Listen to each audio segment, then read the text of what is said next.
कल क्या कराया था?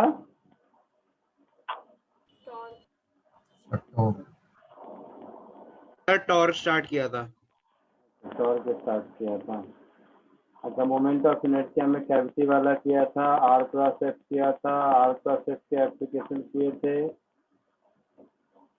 टॉर्क अबाउट एन एक्सिस किया था। ठीक है।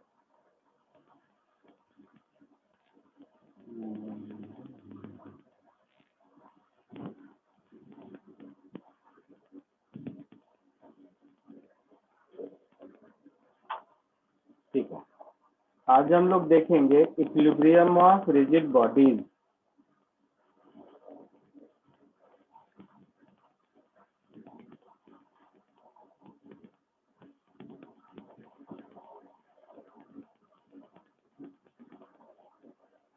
Equilibrium of rigid bodies.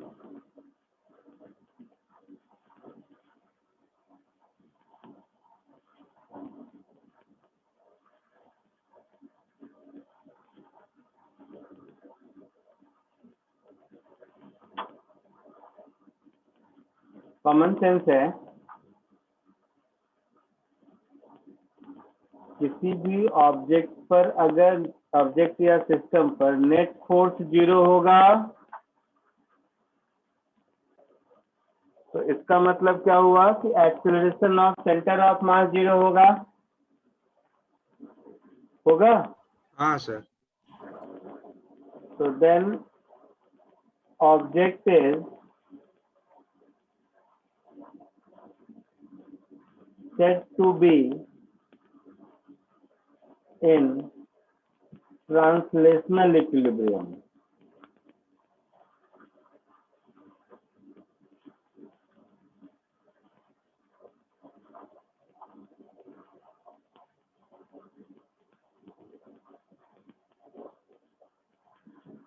इसका मतलब ये हुआ कि ऑब्जेक्ट रोटेशनल इक्विलिब्रियम में होगा, इसकी गारंटी नहीं है।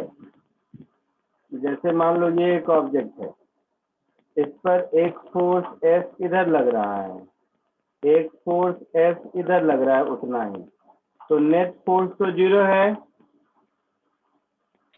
हाँ सर। बट देखो ये रोटेट करेगा, इसकी वजह से टॉर्क इधर, इसकी वजह से इधर, ये रोटेट तो करेगा। आया समझ में? हाँ सर। सर ट्रांसलेशनल इक्विलिब्रियम का मतलब क्या होगा? मतलब उसके पास ट्रांसलेशनल मीन्स एक्सीलरेशन नहीं होगा। Okay sir. हाँ, if net torque is 0, then object is said to be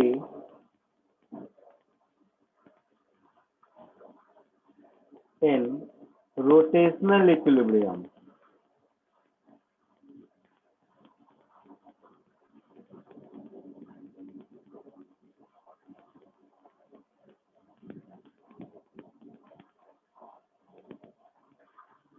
rotational equilibrium का मतलब अल्फा 0, ट्रांसलेशनल इक्विलिब्रियम का मतलब acceleration of centre of mass 0। जैसे इसी एग्जांपल में देखो कि एक ऑब्जेक्ट पर फोर्स इधर लग रहा है और सॉरी उतना ही फोर्स एफ इधर भी लग रहा है, तो देखोगे कि नेट टॉर्क तो 0 है हाँ सर। ना? Centre of mass point O के अबाउट देखोगे तो नेट टॉर्क 0 है, बट नेट फोर्स 2F है। तो ऑब्जेक्ट रोटेट नहीं करेगा, ट्रांसलेट करेगा, तो ये हो गया रोटेशनल इक्विलिब्रियम, हाँ सर। है ना? और ऑब्जेक्ट पर नेट फोर्स नेट टॉर्क भी 0 है और नेट फोर्स भी 0 है।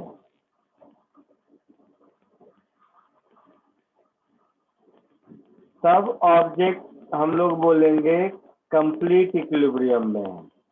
देन ऑब्जेक्ट इज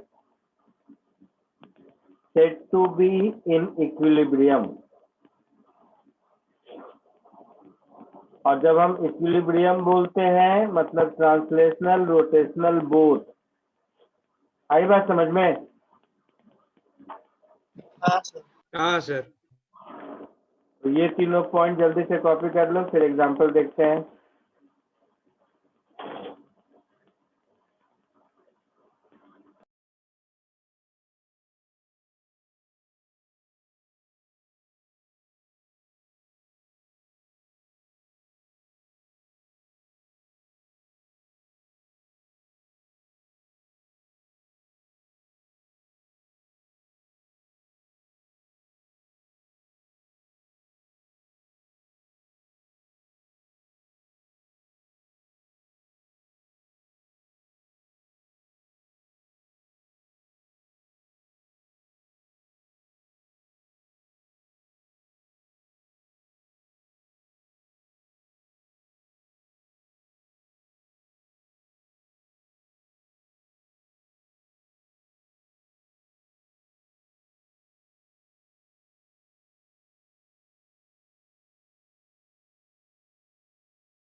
हो गया सर।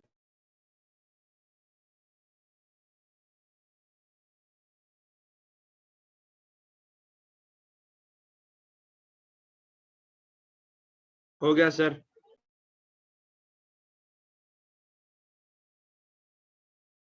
हो गया। हाँ सर। हाँ सर।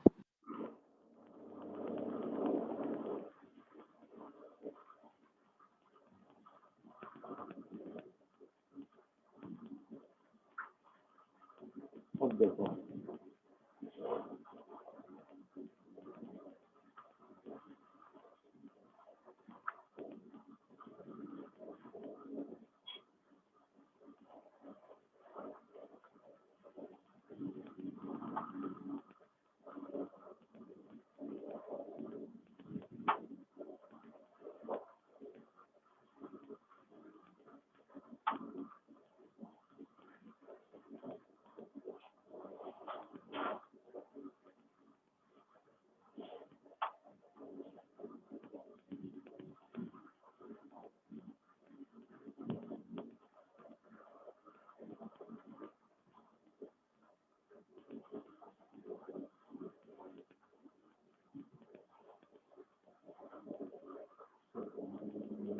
जैसे एक क्वेश्चन देखो,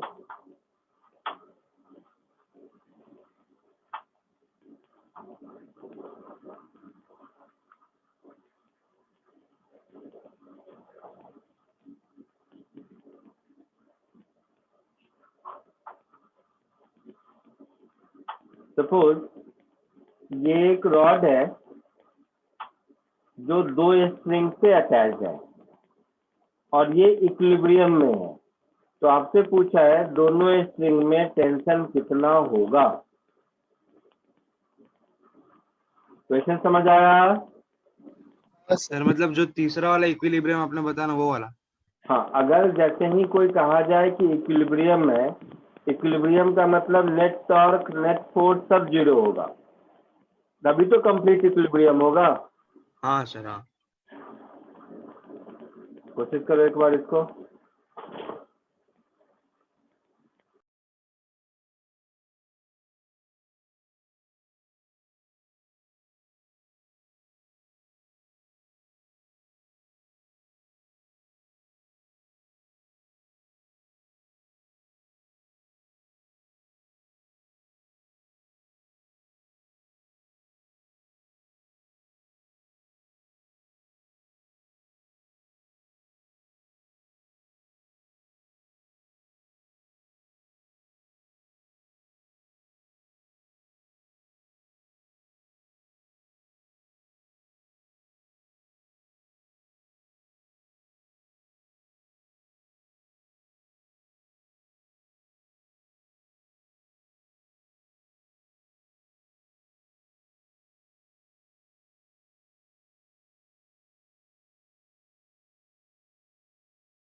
बोलो, आया आंसर किसी को? देखो, सर 3 mgl/4 या mgl/4?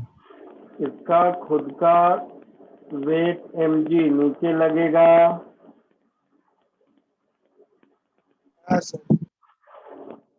ये डिस्टेंस l/2 होगा, ये डिस्टेंस l/4 होगा, ऐसा होगा। हाँ सर। हाँ सर। इसमें मान लो टेंशन T1 है, इसमें मान लो टेंशन T2 है। तो सबसे पहली चीज कि T1 प्लस T2 ये दोनों मिला के mg के बराबर होगा, तभी ट्रांसलेशनल इक्विलिब्रियम होगा।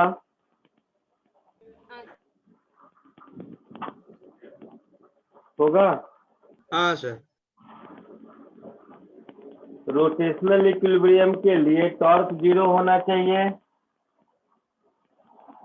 हाँ ना? सर। तो अब बात आती है टॉर्क किस पॉइंट के अबाउट। तो थ्योरेटिकली अगर इक्विलिब्रियम है तो कोई भी पॉइंट, जो मन करे दुनिया का सब पॉइंट, तुम बोलो ए के अबाउट लो, बी के अबाउट लो, सी के अबाउट लो, या कोई और पॉइंट लो, जो मन करे उसके अबाउट ले सकते हैं। बोलो किसके अबाउट लो?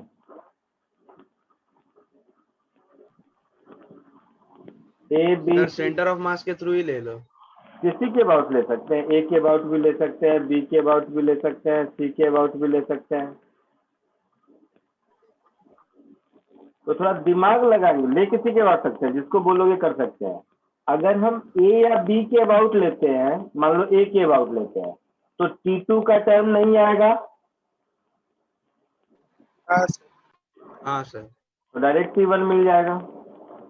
बी के अबाउट लेते हैं तो T1 का टर्म नहीं आएगा, डायरेक्ट T2 मिल जाएगा। सी के अबाउट लेते हैं तो T1 T2 में रिलेशन मिलेगा। हाँ तो सर। जिसके अबाउट मन करे उसके अबाउट ले लो। तो torque about point A is equal to 0 कर देता है। तो ए के अबाउट टॉर्क लेंगे तो T2 का फोर्स यही लग रहा है, तो होगा नहीं। हाँ mg सर। का टॉर्क क्लॉकवाइज होगा, mg इंटू l/2, और T1 का टॉर्क एंटी क्लॉकवाइज होगा, T1 इंटू 3l/4, हाँ और सर। इन दोनों का सम 0 होना चाहिए। बोलो। हाँ सर। हाँ सर।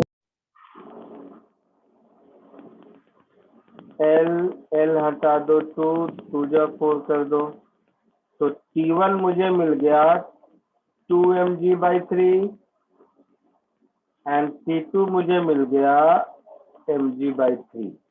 ये आंसर हुआ। आया समझ में? हाँ सर। पक्का? हाँ सर। ठीक है, कॉपी कर लो।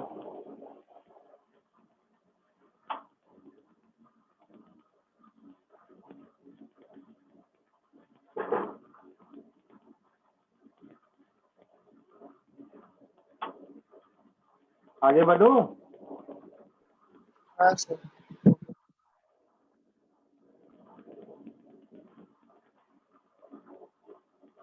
Next question.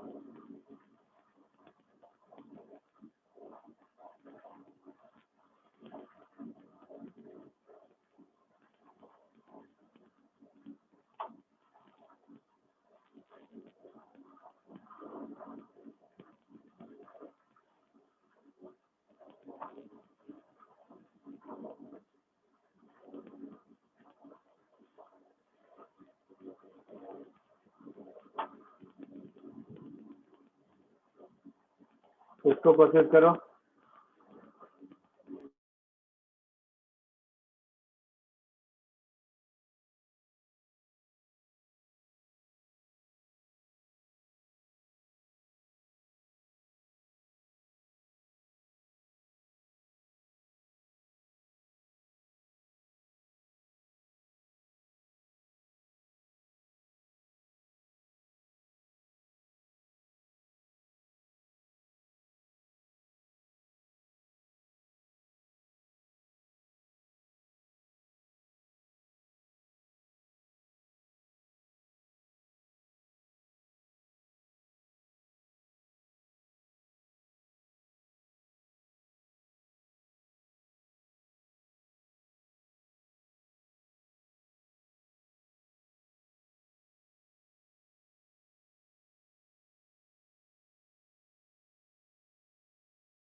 हुआ कुछ?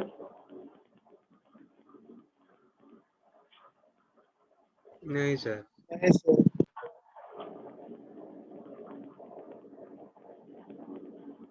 इसका खुद का वेट mg नीचे, ग्राउंड का नॉर्मल रिएक्शन ऊपर, इस वॉल का नॉर्मल रिएक्शन इधर, इस पॉइंट का नाम A लिख देते हैं, इसका B लिख देते हैं। पॉइंट B के स्लाइड करने की टेंडेंसी किधर होगी, राइट या लेफ्ट? राइट। राइट। तो फ्रिक्शन किधर लगेगा, लेफ्ट। हाँ सर। ऊपर का वॉल स्मूथ है तो कोई फ्रिक्शन नहीं होगा। ठीक है। हाँ sir. Free body diagram draw करोगे तो L1 ऊपर, mg नीचे, N2 इधर और फ्रिक्शन इधर। तो इक्विलिब्रियम में है। हाँ सर। सबसे पहली चीज L1 is equal to mg, दूसरी चीज N2 is equal to friction force, है ना। हाँ सर। तो ये हो गया ट्रांसलेशनल इक्विलिब्रियम का कहानी। अब हम net torque point A B C O, ये जो O है वो किसी के अबाउट भी 0 कर सकते हैं। हाँ सर। हाँ सर। अब कौन से पॉइंट के अबाउट करें ये अपने ऊपर है। हाँ सर। तो थंब रूल ये होता है, थंब रूल नहीं बोलेंगे, कॉमन सेंस, कि उस पॉइंट के अबाउट नेट टॉर्क लेना चाहिए जहां पर मैक्सिमम नंबर ऑफ फोर्स है, क्योंकि मिनिमम कैलकुलेशन करना पड़ेगा। हाँ सर। हाँ sir. Torque about B equal to 0 लेंगे तो मुझे फ्रिक्शन और नॉर्मल रिएक्शन दो कैलकुलेशन से बच जाएंगे, हाँ सर। है ना। ये एंगल थीटा है तो mg का परपेंडिकुलर वाला कंपोनेंट mg cos थीटा हो जाएगा, और ये थीटा तो ये थीटा, तो L2 का परपेंडिकुलर वाला कंपोनेंट N2 sin थीटा हो जाएगा। तो N2 sin थीटा का torque clockwise, mg cos theta का torque anti clockwise point B के अबाउट। हाँ सर। तो mg cos theta into L by 2, this should be equal to N2 sin theta into L।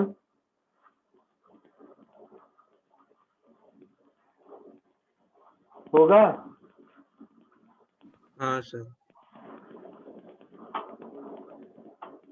तो यहां से मुझे मिल गया N2 is mg cos theta upon 2। ठीक है। और L2 और फ्रिक्शन सेम होगा, है ना, इक्वेशन 2 में। हाँ सर। तो friction is equal to N2 is equal to mg cos theta by 2, answer.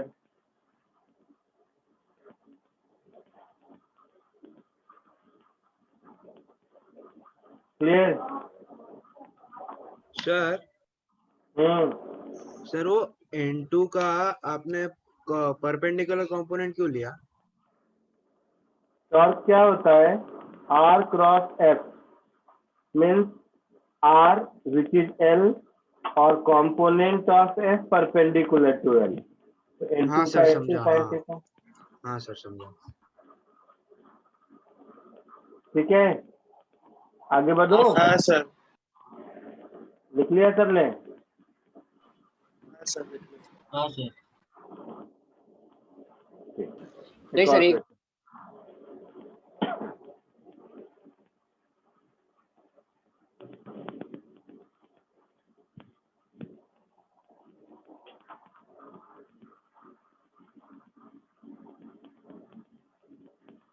हाँ सर हो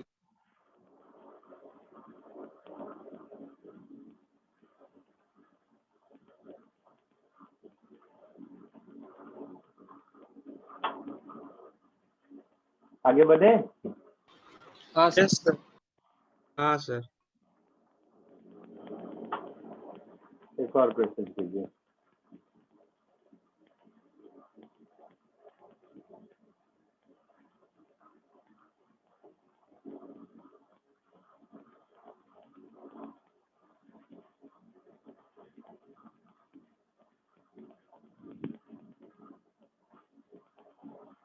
दिख रहा है? हाँ सर। कोशिश कीजिए।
सर नॉर्मल फोर्स आया लेकिन टेंशन नहीं आ रहा।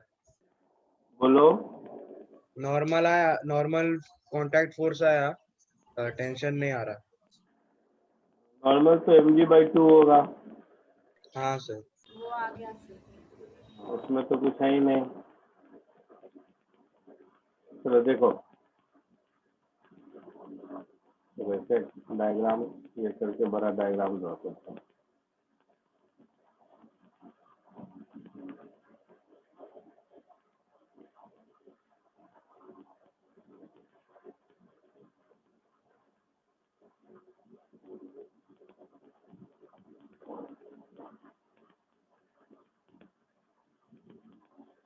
यहाँ पर T लग रहा है, यहाँ पर T लग रहा है, यहाँ पर N है, यहाँ पर N है, लैडर का कोई मास है नहीं, और यहाँ पर W है।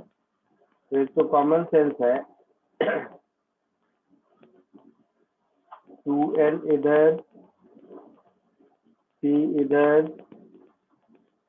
T इधर, W इधर। So N is W/2. That is 800/2 means 400 Newton. इसमें तो कोई दिक्कत नहीं है। अब अगर ये इक्विलिब्रियम में है तो नेट टॉर्क पॉइंट ए के अबाउट करो, पॉइंट बी के अबाउट करो, पॉइंट सी के अबाउट करो, जिसके अबाउट मन करे उसके अबाउट नेट टॉर्क 0 होगा। किसमें?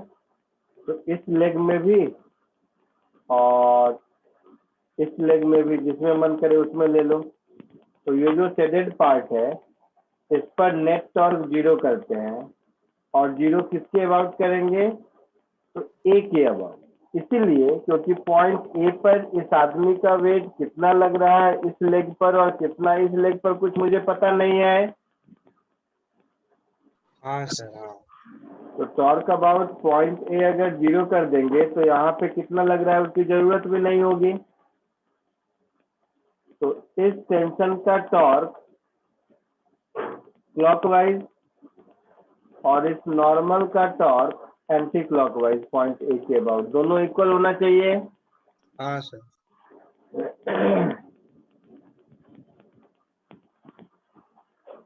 तो 66, ये 1 मीटर 1 मीटर, ये 2 मीटर है ना। ज्योमेट्री है कुछ, और क्या बताऊं मैं इसमें। तो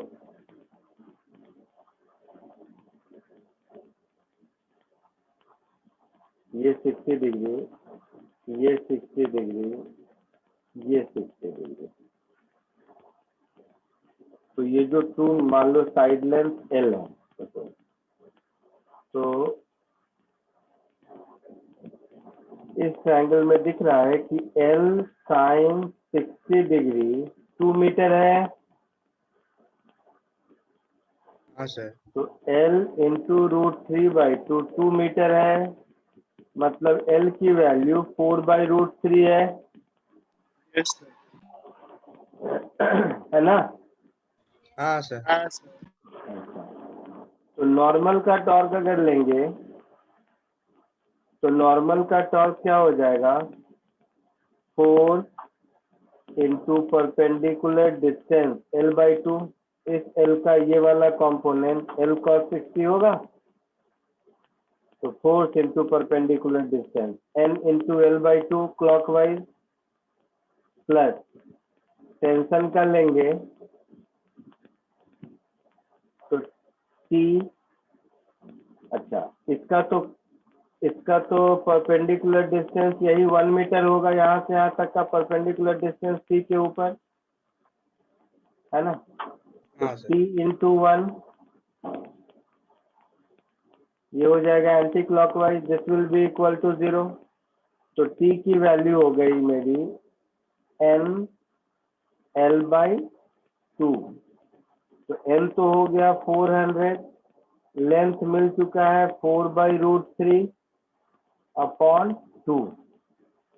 तो 2 से 200, 200 इंटू 4 800, 800/√3 न्यूटन। ये टेंशन का आंसर हो गया। आया समझ में कुछ? हाँ सर। हाँ सर। कॉपी कर लो इसे।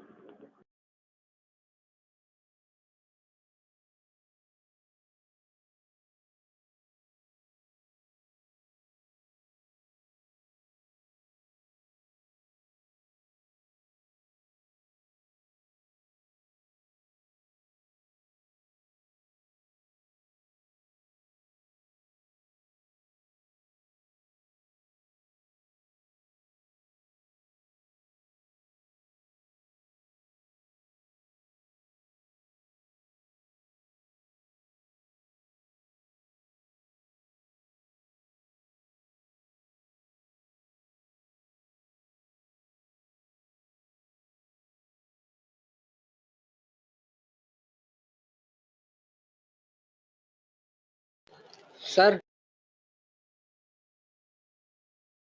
बोलो। सर वो आपने टॉर्क अबाउट ए क्यों जीरो लिया और एक बार बता सकते हो? क्योंकि पॉइंट ए पर 2 रॉड है। हाँ सर। एक रॉड दूसरे रॉड पर कितना फोर्स लगा रहा है, किधर लगा रहा है, कुछ नहीं पता। अच्छा हाँ सर।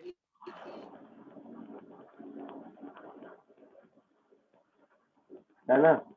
तो कोई और पॉइंट के अबाउट लगाते तो वो पता होना जरूरी था, जो कि नहीं मालूम है। इसीलिए हाँ सर। पॉइंट ए को चूज किया। उस इंफॉर्मेशन की जरूरत पड़ेगी ही नहीं जो हमें नहीं पता है। Okay sir.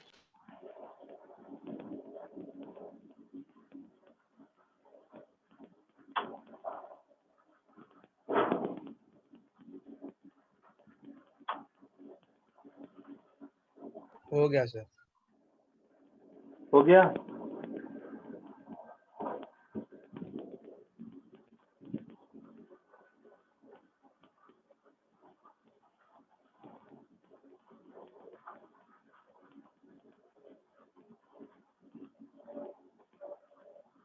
एक और करो।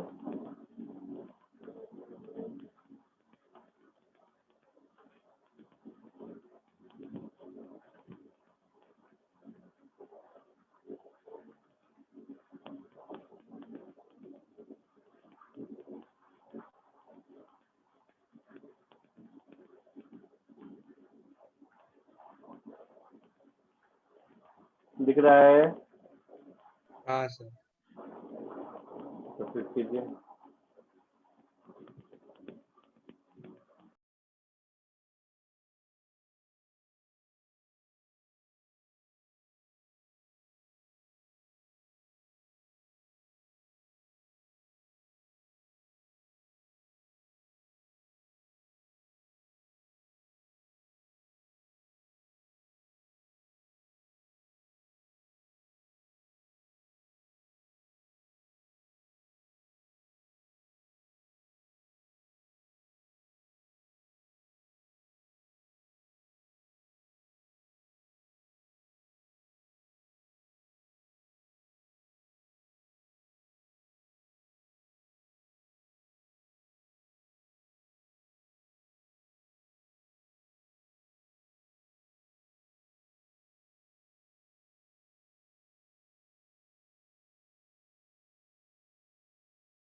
सर नहीं आ रहा है।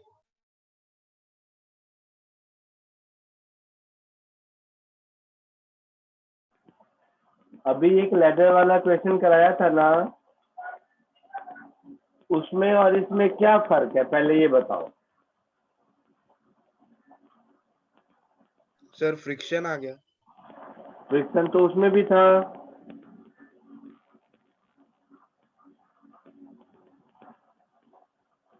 अभी थोड़ी देर पहले एक क्वेश्चन किया था ना, जिसमें एक वॉल था, ग्राउंड था, नीचे फ्रिक्शन था, ये वाला। तो इस क्वेश्चन में और इस क्वेश्चन में क्या डिफरेंस है, ये बताओ। सर इसमें लेडर एक्सटेंड हो रहे हैं ना। तो उससे क्या होगा?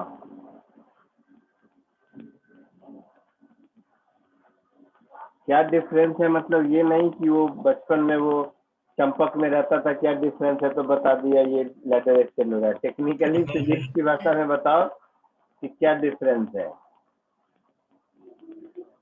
वो चंपक वाला नहीं कि वो डिफरेंस ढूंढो वाला, कुछ तो डिफरेंस बता दिया। सर उसमें पूरा लैडर था, इसमें सिर्फ आधा लैडर दिया।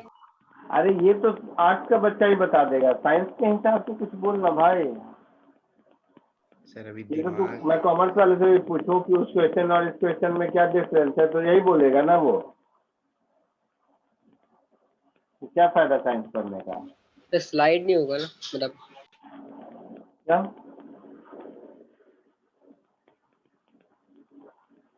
वो तो इक्विलिब्रियम में वो भी था, ये भी है। वो भी स्लाइड नहीं हो रहा था, ये भी नहीं होगा। नॉर्मल रिएक्शन एक पर्टिकुलर लेंथ पे, क्या बोल रहे हो? नॉर्मल रिएक्शन एक पर्टिकुलर लेंथ पे लगे। नहीं आवाज आ रही है बेटा, जोर से बोलो। सर नॉर्मल रिएक्शन एक पर्टिकुलर लेंथ पे लगेगा। पर्टिकुलर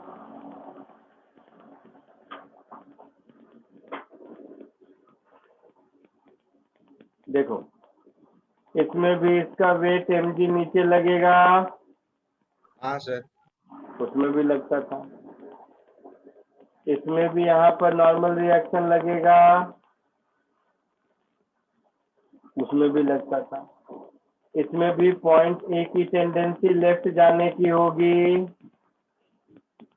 तो पॉइंट ए पर फ्रिक्शन राइट की ओर लगेगा, उसमें भी ऐसा ही कुछ था, है ना। हाँ सर। रोलर के बारे में क्या बोला है? Smooth roller.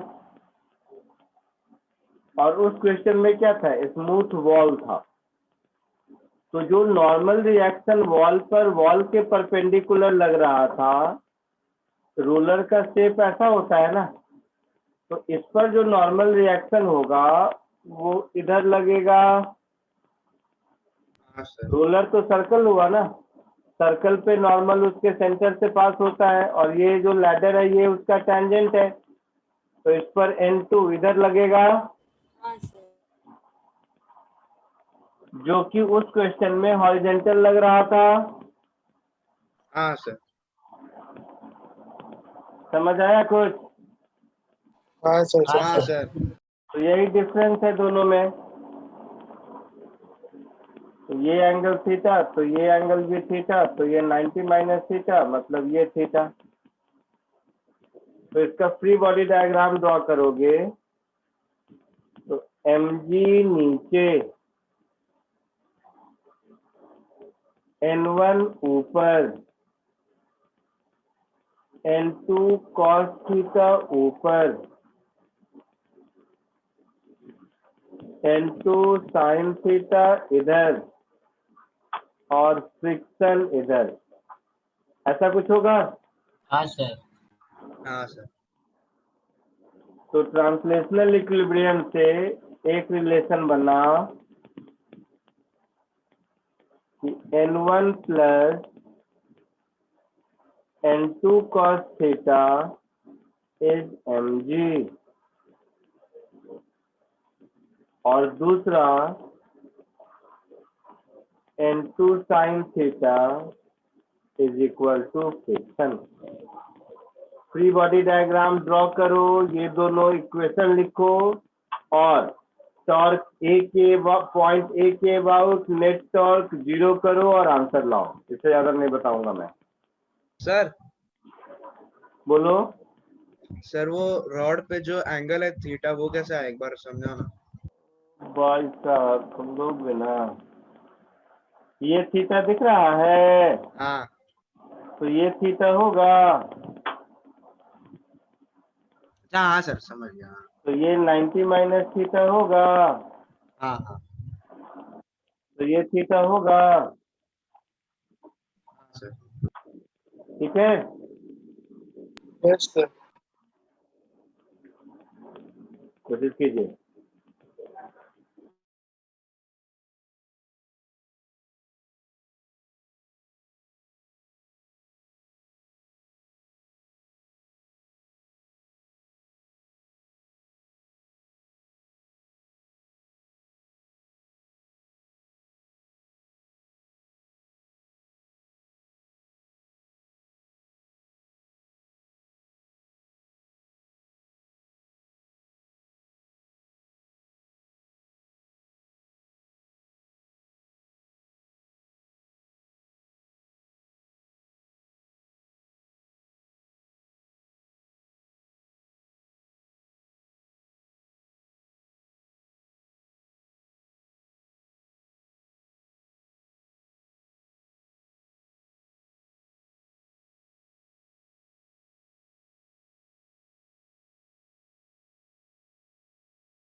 बोलो आगे कुछ हुआ?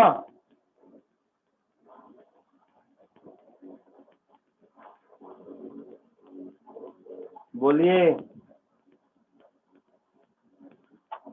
आवाज आ रही है?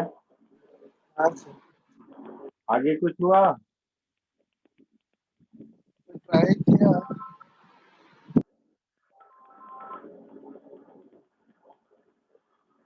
नहीं सर, नहीं आया। बट इतना सब कुछ करके दे दिया फिर भी तुम लोग। टॉर्क अबाउट ए जीरो करो, फ्रिक्शन नहीं होगा, N2 नहीं, N1 नहीं होगा। हाँ सर, वही तो किया। फ्रिक्शन N1 नहीं होगा, mg और N2 होगा। ये एंगल थीटा है तो ये mg cos थीटा होगा। हाँ सर, cos हाँ थीटा सर, होगा। तो mg का टॉर्क हो जाएगा mg cos theta into L/2, किधर क्लॉकवाइज, प्लस N2 का टॉर्क हो जाएगा N2 into h/sin theta. Length AB, और इस ट्रायंगल में sin theta is h upon AB, तो AB will become h upon sin theta, ऐसा होगा। हाँ सर। हाँ सर, तो इस AB को यहाँ सब्स्टिट्यूट कर दीजिए, ये किधर anti clockwise, this is equal to 0। तो यहाँ से मुझे N2 मिल गया।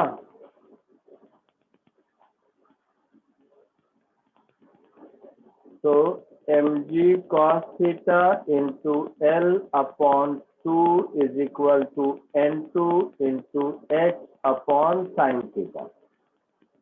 तो फाइनली N2 मुझे मिल गया mg L upon 2h sine theta into cos theta. ये N2 मिल गया। हाँ सर, तो फ्रिक्शन क्या होगा, N2 साइन थीटा के बराबर, that is mgl upon 2h cos theta into sine square theta हाँ सर। होगा। हाँ सर। मुझे क्या चाहिए, म्यू का मिनिमम वैल्यू चाहिए, यस सर, हाँ सर। है ना। तो friction should be less than equal to μ/N1। Yes sir.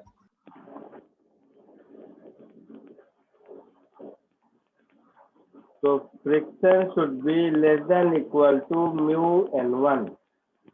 Friction निकाल चुके हैं, mgl upon 2h cos theta into sine square theta, this should be less than equal to mu. N1 क्या होगा, तो अगर मुझे N2 मिल चुका है तो N1 होगा mg minus N2 cos theta. बोलो, ये तो mg minus N2 cos theta. अब N2 की वैल्यू यहाँ सब्स्टिट्यूट कर दीजिए,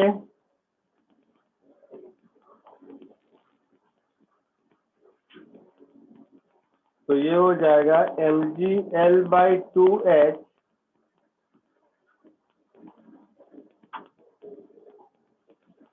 sign theta into cos square theta, ऐसा हो जाएगा। हाँ सर, हाँ सर। हो जाएगा, तो हो गया। तो म्यू बाहर, mg बाहर, नीचे 2h बाहर, तो ये हो जाएगा 2h minus L sign theta into cos square theta, और इधर हो गया mg L/2h cos theta into sine square theta. तो mg/2h कैंसिल हो गया दोनों साइड,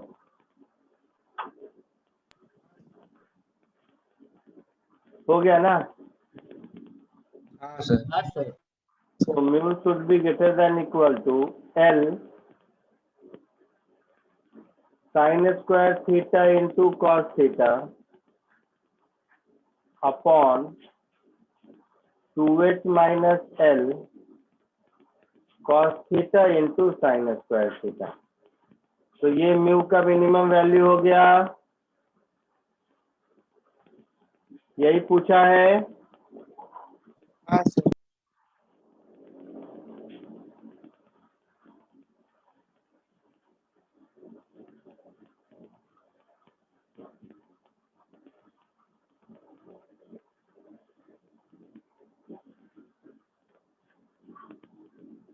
कॉपी कर लीजिए इसको।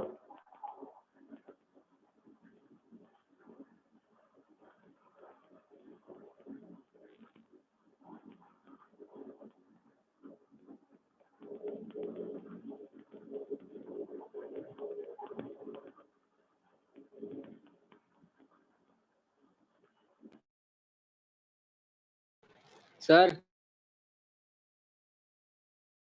हाँ बोलो। सर डिनोमिनेटर में 2h minus L cos square theta sine theta होगा ना। हाँ cos square theta into sine theta होगा, ठीक कर लो।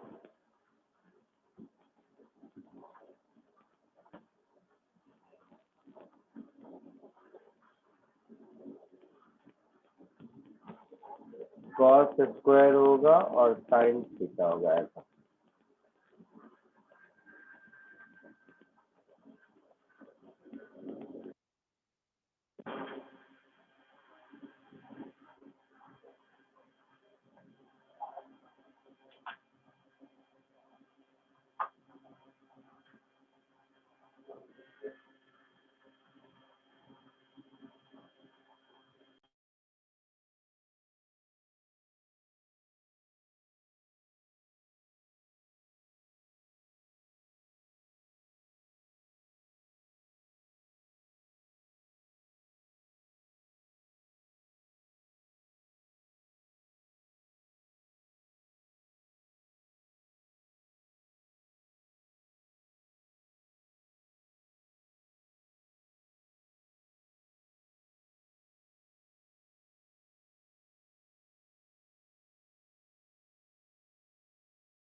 हो गया सर।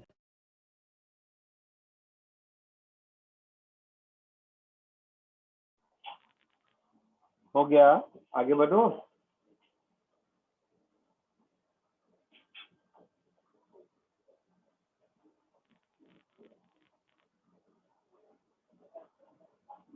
घर में डोर देखा है सबने? हाँ सर। तो डोर में देखोगे कि साइड में दो कब्जा लगा रहता है। नॉर्मल भाषा में कब्जा बोलते हैं, बहुत पढ़े लिखों की भाषा में हिंज बोलते हैं। तो 2 या 3, बड़े डोर में 3 होता है, एक ऊपर एक बीच में एक नीचे, छोटे डोर में 2 भी होता है। ध्यान दिया है कभी? हाँ सर दिया है। हाँ सर। और वही हिंज है जो उसके वेट को भी बैलेंस करके रखता है, नीचे नहीं रहता है। हाँ सर। वही हिंज है कि डोर को अगर खींचो तो दरवाजा का वो चौखट छोड़ के बाहर नहीं निकलता है। मतलब वो हिंज ही रिएक्शन फोर्स देता है जिधर जरूरत होती है, जिस डायरेक्शन में जरूरत होती है। साथ ही साथ वही हिंज डोर को भी बैलेंस करता है, डोर के वेट को। हाँ सर। किसी भी डोर में, किसी भी अलमीरा में। तो इस बात को ध्यान में रखो और एक क्वेश्चन सॉल्व करो।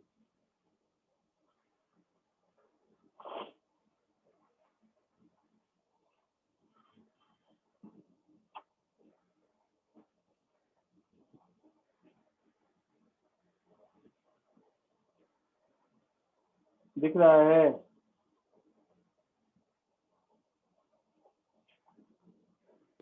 हाँ दिख सर रहा दिख रहा है? है। हाँ सर। कोशिश कीजिए।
आया कुछ आंसर?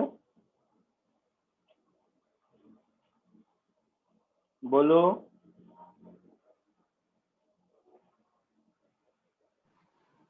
आया कुछ आंसर? No sir.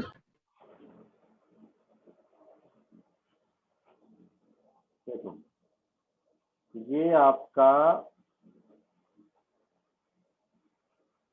डोर है जिसका लेंथ 6 फीट है। तो नीचे से 1 फीट ऊपर और ऊपर से 1 फीट नीचे 2 हिंजेज हैं इसमें। हाँ सर। तो एक हिंज यहाँ है, एक हिंज यहाँ है। कुछ नाम दे दीजिए, H1 H2। इन दोनों के बीच का सेपरेशन 4 फीट होगा। होगा? हाँ सर। हाँ इस अलमीरा का विड्थ है 1.5 फीट।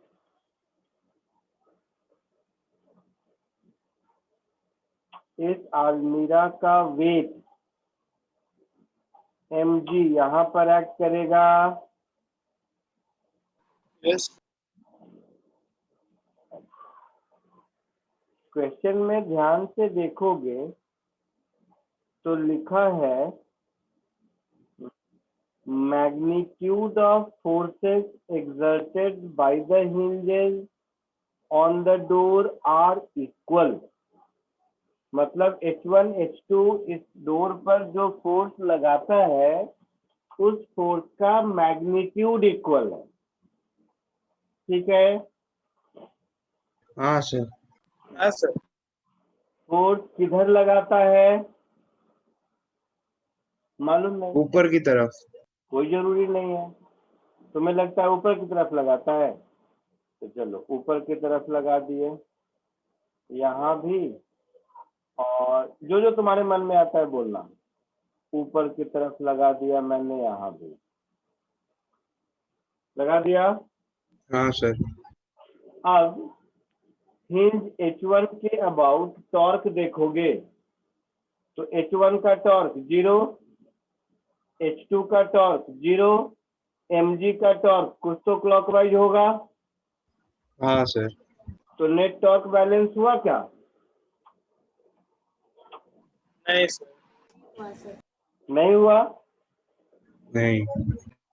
तो ऊपर लग रहा है, कोई जरूरी नहीं है। अब बात आ रही है किधर लग रहा है।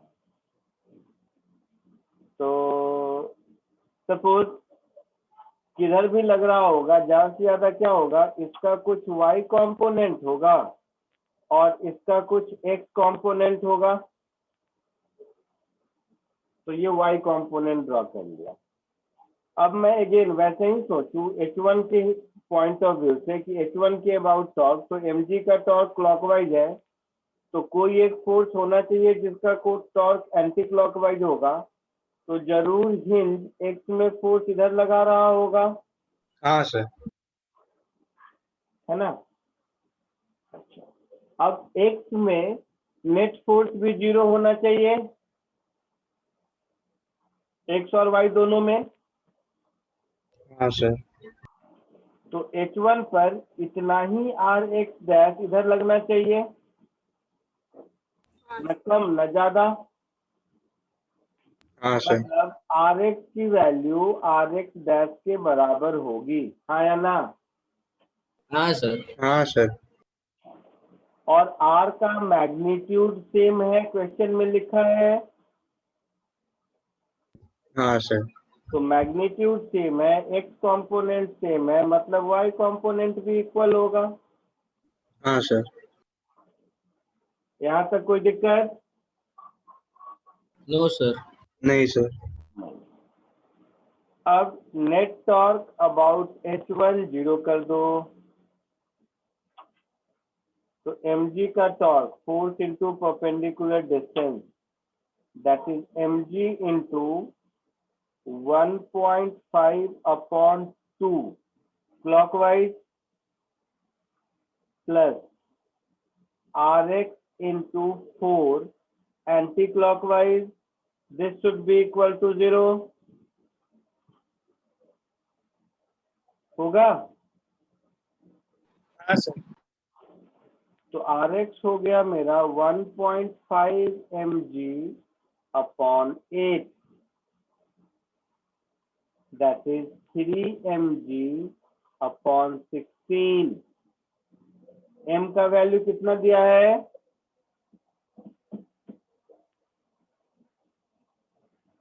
क्वेश्चन भी नहीं याद है, मतलब क्या सर 8 के 8 इतना तो कम से कम प्रैक्टिस करते तो वैल्यू तो याद ही रह जाता ना।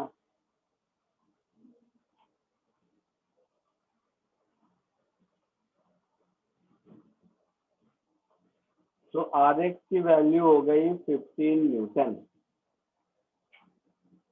तो फ्री बॉडी डायग्राम देखो, mg नीचे, ry इधर, ry डैश इधर, rx डैश इधर, rx इधर। तो यहीं से हम मुझे दोनों, तो यहाँ से दिख रहा है कि ry is mg/2, that is 40 Newton दिख रहा है। हाँ सर। हाँ तो हिंज का रिएक्शन फोर्स कितना होगा इन दोनों का रिजल्टेंट?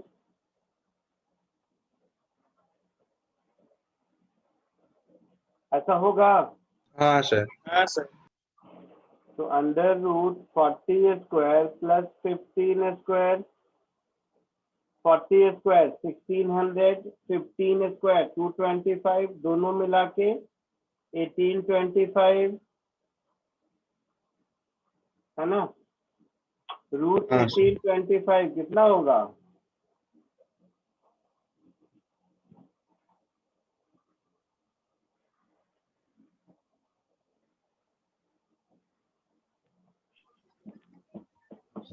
सर 42 के ऊपर सर होगा। 42 पॉइंट, हाँ सर। कितना होगा, ऊपर नीचे नहीं। 42.7।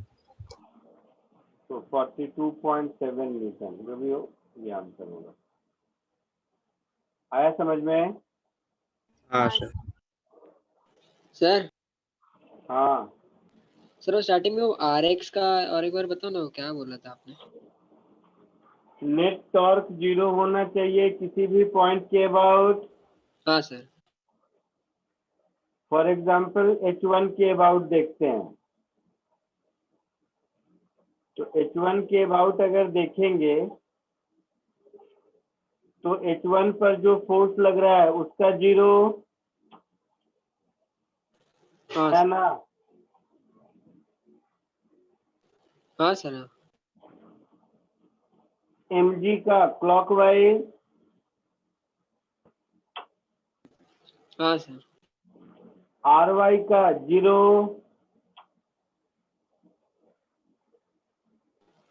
हाँ सर। तो mg के क्लॉकवाइज टॉर्क को रोकने के लिए एंटी क्लॉकवाइज टॉर्क हिंज 1 से तभी आएगा जब Rx लेफ्ट होगा।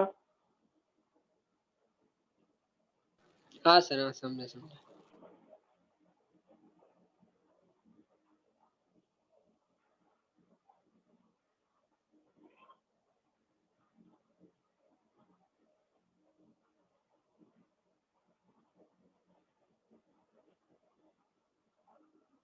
कॉपी कर लीजिए जल्दी।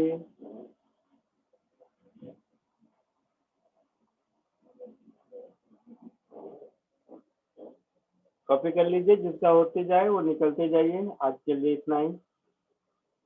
Bye sir, thank you. Bye sir, thank you sir.